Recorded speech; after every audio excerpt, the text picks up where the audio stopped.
Welcome to The Spotlight, the podcast where veterans and military spouses connect and share how their military experience has transformed their lives and their businesses. Here's your host, Bob Louthen. Hey, this is your host, Bob Louthen, founder of the VeteranCrowd Network, the network that brings veterans and veteran-led businesses together with each other and the resources they need to prosper. And you are tuning into The Spotlight.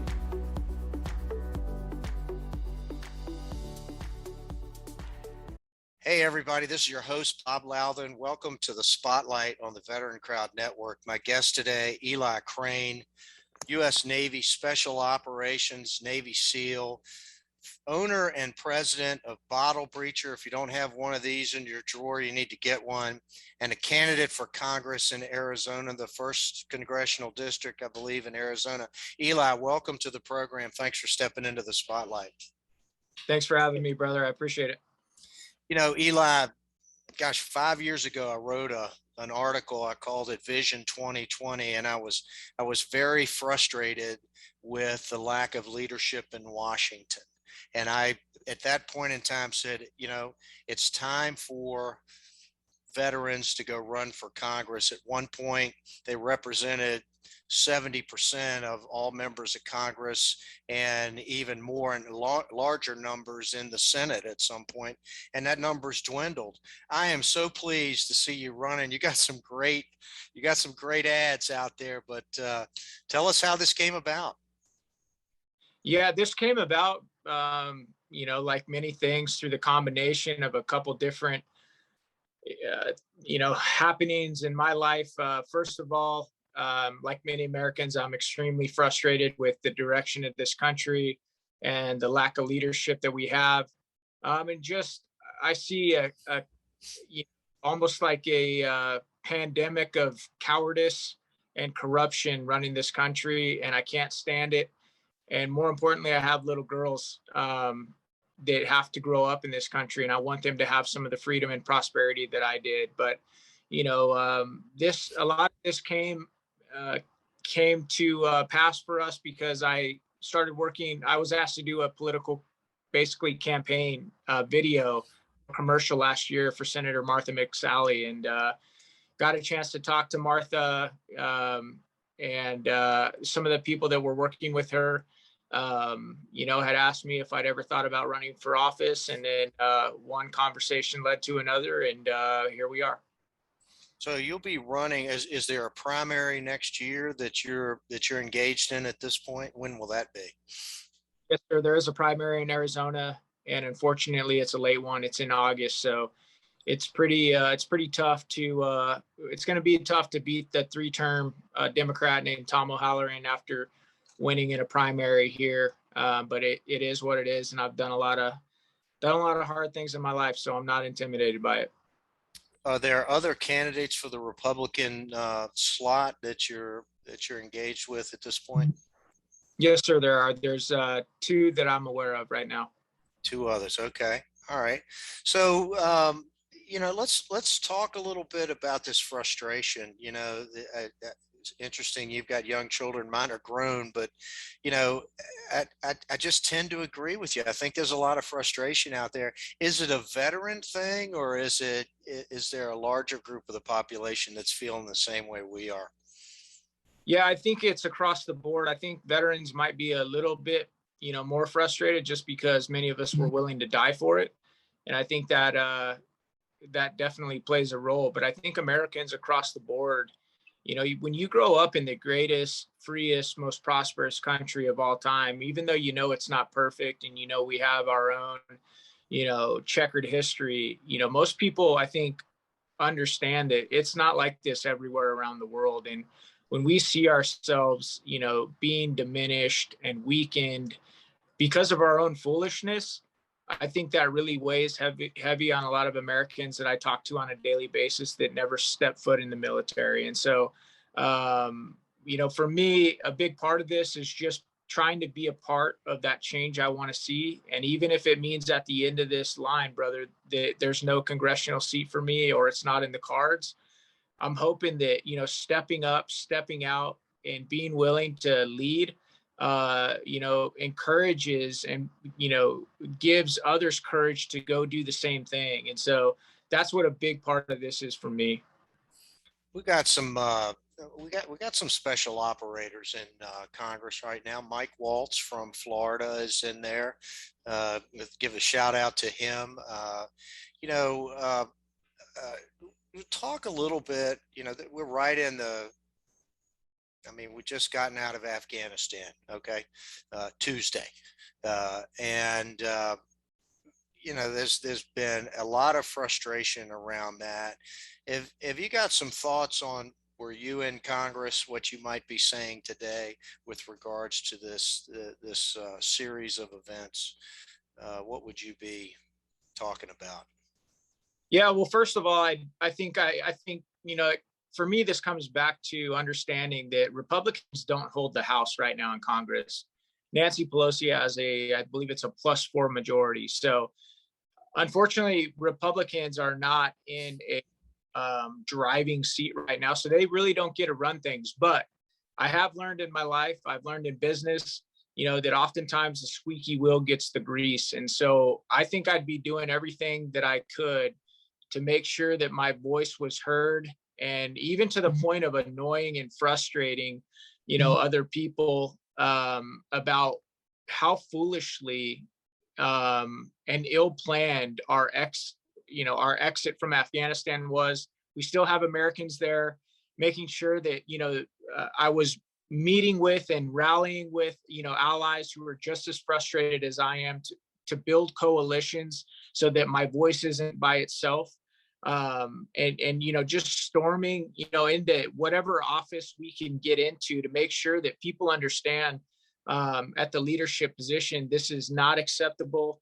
It's not appropriate. We all understand we were going to have to get out of Afghanistan at some time, but leaving that much equipment, that amount of tax dollar investment, and arming the Taliban, basically enabling them to be one of the biggest armies in the world now, along with the message that we just sent to allies of ours like Israel and Taiwan, not to mention the message we just sent to some of our enemies like China and Iran, who want to harm some of our allies. We basically just told them, hey, go in and do whatever you want to these guys, because first off, we don't have anybody's back right now. And secondly, if we did get involved, we'd probably bungle it so bad.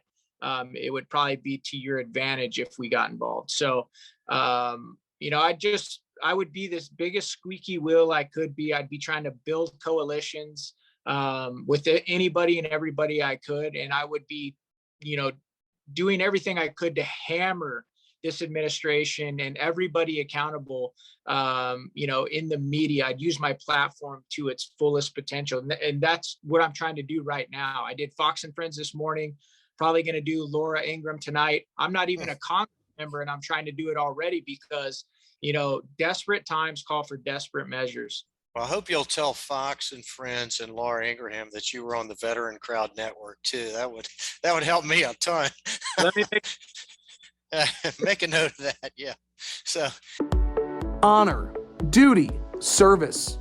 At the VeteranCrowd Network, we're focused on our next mission, bringing veterans, veteran-operated businesses, and veteran service organizations together with each other and the resources they need to prosper. That's why we are launching the VeteranCrowd Rewards Program, exclusively for our individual and corporate members. Now you can save on travel, restaurants, goods, and services from brands you trust online and at over 900,000 locations nationwide. Find out more today at VeteranCrowdNetwork.com. If you are a veteran-operated business, or a VSO, consider the connections, the network, the benefits, the engagement, and success of working with other veterans again. The VeteranCrowd Network, you paid a lot of dues to join this club.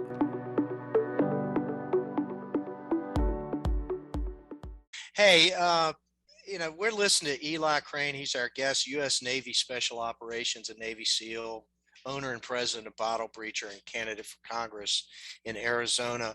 Hey, Eli, I I want to go back to your entrepreneurial career a little bit here. Tell me a little bit about how Bottle Breacher came around. I mean, that's just, and I want to explore the entrepreneurial journey as well. Yeah. So, this has been a really great story, real blessing for me and my family. It started with, me just trying to make something cool in the garage. And, we made something cool. A lot of people thought it was pretty cool. And then I just took, the next step, and I asked my wife, hey, do you think you can help me sell this online? Because she'd had some success with online boutiques and small online business. And she said, hey, yeah, let me take a look at it. And I think to this day, she's still upset that she actually said yes and started helping. But because at the end of the day, to her credit, it meant she had to shut down the business that she was running to help her knucklehead husband. And, but it was really cool because we started with just something that was, we made and was cool. People liked it. And we just said, okay, now how do we take this? That's gotten great feedback from friends, and how do we test it online? And, that's what a lot of entrepreneurship is. It's, hey, everybody thinks they have a good idea, but when you throw it out there and you prove your concept and see if people are willing to part with their hard-earned dollars for it, that's when the rubber meets the road. And that's when you find out, do I really have something here? And, as we started testing this thing, and, I was making the first, 400 or 500 of them with a Dremel tool, some spray paint, tape measuring cloth, and some stickers. People were still buying them, even at that real rudimentary level, that entry level of manufacturing. And so once we were able to prove our concept, just with a couple tools around the house, a computer, and a vise and some 50 cal dummy rounds that we were buying online, we just started trying to figure out, okay, how do we scale this up now? And that, you can go, follow our online journey. It's been well documented online, but we quickly grew it into a multi-million-dollar brand. And we didn't stop with the 50 cal bottle opener, but, just learning how to manufacture stuff in the USA has been really cool for me. Being able to hire, people here in our local communities, has been, really cool for me. And even supporting local businesses that, provide services for us. That's been a blessing as well. And it's opened my eyes a lot to how hard it is to run a business, and, what the success rates are. And, even looking at it from a tax, standpoint, and just how much risk is involved. And, if regulations are removed and business owners feel like they're not being taxed to death, a lot of times that leads to reinvestment in their company and leads to more jobs. And so it's really helped me understand economics a lot more than I did prior. Hey, let me ask you this question. The entrepreneurial journey, were there some things about becoming an entrepreneur that were scary? Oh, absolutely. I mean, and there still are. Everybody that knows me knows I'm not very organized guy. And I'm not tech savvy at all. So in this day and age, running an online, business, when I'm not organized and I'm not tech savvy, you can see that's a big problem. And so it goes into something that I learned from the special operations community. And that is, you're not going to do squat on the battlefield by yourself. You're not going to do anything in business by yourself either. And that's been one of the coolest things, is having to rely on other people and having to build a team, of smarter, more capable people around you, is pretty much the only way, in my opinion, that you're ever going to be successful. And that's something that I like to share with others. I think that, we can have a long discussion about the things you learned in the military that make you a good business person, but teamwork, organizing, planning, communicating, getting people focused on the objective, all those things play well into the entrepreneur's game plan as well. Hey, I'm just curious how many Bottle Breacher rounds you guys have sort of sent down range now. I wonder if you've got a count on that even. I'm gonna have to Jen Psaki, you there. I'm gonna have to circle back on that one. I know that what we've done in the ballpark of sales, but I don't know how many bottle breachers we've sold. I would definitely guesstimate it's several million though. Yeah, about that. You're doing some larger caliber stuff too. Now, what's the Yes, you got some rounds from the A10, what do they call it? The GAU something. I don't know what the number yeah, is, but it's one of our best sellers. It's about a 13-inch round, and it's been one of our best sellers. We actually have to machine the projectile, and then we take spent casings, 30 millimeter casings, and we use those. I don't believe you can get the real projectiles because I believe they're depleted uranium depleted. or something with the tips. Yeah. Yeah, we have our next bestseller is something called the Freedom Frag. It's a dummy grenade, and people just love those, including the TSA. The TSA loves those. I think they confiscate them from a lot of our customers and then give them out to their family members at Christmas. But that's just my theory. I've made it through the TSA scanner once with the bottle breacher in my backpack that I forgot about, but they didn't Right. pull it out. So I don't know. Maybe I got lucky. Hey, Eli Crane is a candidate for Congress in the first district of Arizona. Eli, let's go way back. Tell me, how'd you end up choosing to join the Navy? And let's talk about becoming a Navy SEAL. What was going on in your head? When did that happen? Yes, that's a great question. So I knew I wanted to join the military when I was a little kid. And as I got older and I started doing a bunch of research, probably where a lot of young men and women do research, I was in Barnes and Noble reading everything I could about all the special operations branches. And a lot of the literature that I was reading kept coming back to, all these units are, very elite and specialized in their own way, almost like you can't go wrong. But one thing that kept pinging and I kept coming back to was that a lot of this literature was saying that the Navy SEAL training was the toughest training in the DoD, and there was something about me that just wanted to test myself in that way. And as I found out the hard way, I wasn't ready the first time, and so I got a How old were you when you got in the Navy? right. I was 22 years old when I joined the Navy. Okay, So and I what year was this? Was this after 9/11? it was the week after 9/11. I joined the week after 9/11. Had you been recruited and signed up before that? And then okay, all I right. actually I actually dropped out of the U of A, University of Arizona, the week after 9/11, which is about 20 minutes from where I'm doing this interview now. And it's been kind of cool to come back here full circle after dropping out of U of A and my senior year.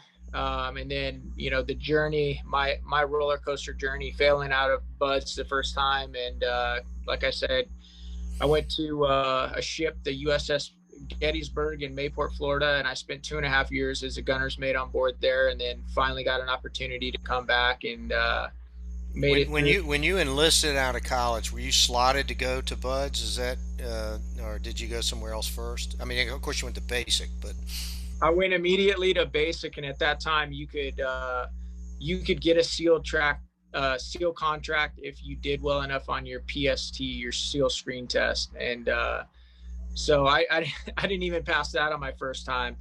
That was back when we had to run it in like steel-toed boots, and I had pneumonia the first time I ran it, and it was a disaster. But the second time I ran it, I passed it, and then got a contract and went on to Buds. And I told you guys what happened on that one, but I was grateful, for the opportunity. And one bad thing about the SEAL teams, as we talk about the different services, is I think there's a lot more risk involved in the SEAL teams, because if you don't make it through, it's not like in the, trying out for SF or, recon or something like that, where you can go to a conventional unit and go fight and serve that way. I had to go to a ship and polish brass and sweep and stand a watch every single night, not feeling like I was a part of, the war that I had signed up to go fight in. And so, that's definitely one of the drawbacks to going the Navy route. well, you ultimately made it. Did you go through Hell Week twice? Yes, sir, I did. I had to go through twice, and the first Was it time was it psychologically difficult going into it the second time because you knew what you were up against? it definitely was. I mean, it definitely was, but in ways it was easier too because I already knew that I could do it, and in ways I was able to be, somewhat of an encourager to some of the guys in my boat crew and some of the guys in my class, and letting them know, hey, this is what you can expect, and so it that kind of cut both ways. What do you think? So you have the Navy SEAL experience. You're deployed multiple times. How do you think that is helping you now? Yeah, I think this is running for Congress. It's a different type of war. I mean, it's a nasty world full of a lot of corruption. Um, and so it's just, I know that I'm going into a new battlefield. So because I've been to real war, kinetic war, I'm used to being on my guard. I'm used to watching my back. I'm used to trusting people, but only to a certain level. And then I also know how important it is to shut it down, because if you try and stay on point all the time, 24/7, 365, sooner or later you're going to burn out. And I saw that in war as well. There are certain times where you just need to shut everything down. You need to detach yourself from this fight that you're in, and you need to recharge your batteries. And so and also going not knowing that you're not going in alone, making sure that you have a team around you that's all, everybody's pulling the same direction. And you see a lot of the same things with communication. And when communication is dropped, the entire team suffers, the entire effort suffers. And so there's so many correlations between what I'm doing now and what I'm doing then. But for me, the good thing is that I know that this isn't about me. I know that this is about this country that I love. And so there's a certain similarity in that I know that whether I become a congressman or whether I became a Navy SEAL, I didn't just talk about it. I went and threw my hat in the ring, and I said, hey, I'm willing to go. This is a little bit different because I can't just show up, pass the PT test and go to the show. I have to actually, other people are going to have to send me, and they're only going to send me if I can make them believe and understand that I am a little bit different than what they're used to. And they're going to have to take a chance on me like everybody else. But if I can't convince them of that, then I'm not going to get my ticket. And that's just how this works. You're probably wearing out a lot of shoe leather right now and knocking on a lot of doors. Yeah, we're definitely beating the pavement. A lot of it for me is being on the phone, and calling people. And that's a hard thing for me. I was talking to somebody about that the other day, and just in the military, you're trained to take weight off your brother's back. You're not taught to add weight. And so one of the hardest things for me in this is that I have to ask people for help every single day, and in politics and campaigning, a lot of that is fundraising, and I hate doing it, but it's something you have to do. And so it just there's another correlation right there: sacrifice. In the SEAL teams, something else I hate being cold, wet, and sandy for days and days on end. And I'm not sure which I hate more yet, calling people and asking them for help, or and support, or being wet and sandy. I'll let you know later this year, but both of them suck pretty bad. Yeah, I've had a lot of people on the program tell me it's in many ways it's tougher being an entrepreneur than it was being in the service, and what you're doing here. We need to send. I'm just really impressed with what your generation has done. I mean, you basically have been involved in the service. We've been on a war footing since you were 22 years old. And I just am amazed at you and your generation. It's time for you guys, though, to step up into this next mission. I hope you see it that way. Yeah, and that's the only reason I'm doing it. Honestly, I don't want to be a politician. I don't want to go live in Washington, D.C. I like my home here. I like watching my kids grow up. There's a part of me that's even a little pissed off that, because I know there's a lot of men and women out there that are smarter than me, better connected than me, but I don't see them stepping up to run. And so, that leaves it to, this group once again to step up. And you know what? That's okay.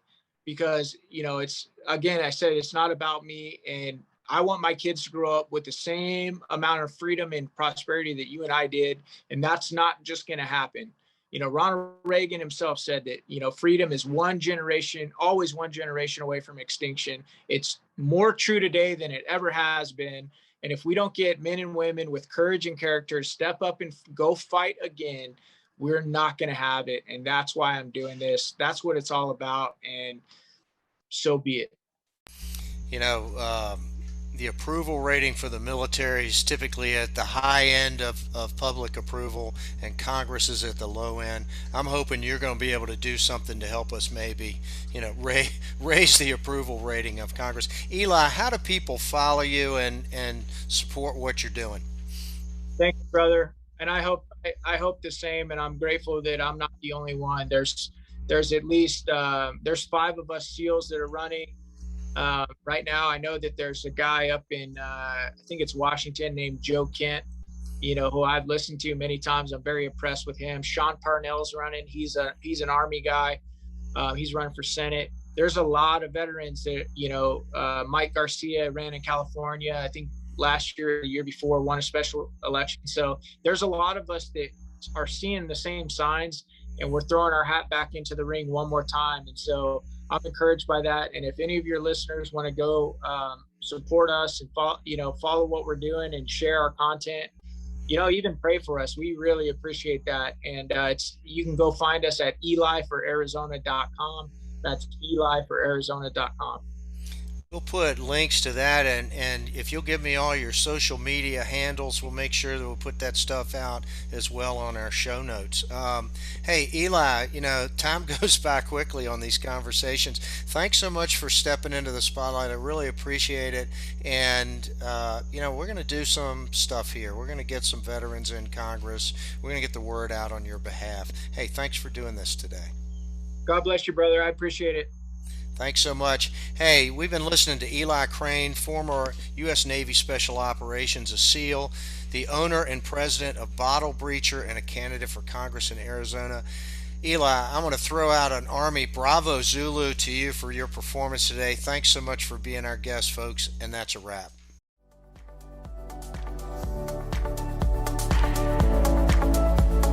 Thank you for listening to Spotlight by VeteranCrowd. We hope you enjoyed today's episode. For more information and uploads, please visit our website at VeteranCrowdNetwork.com. We'll see you next time.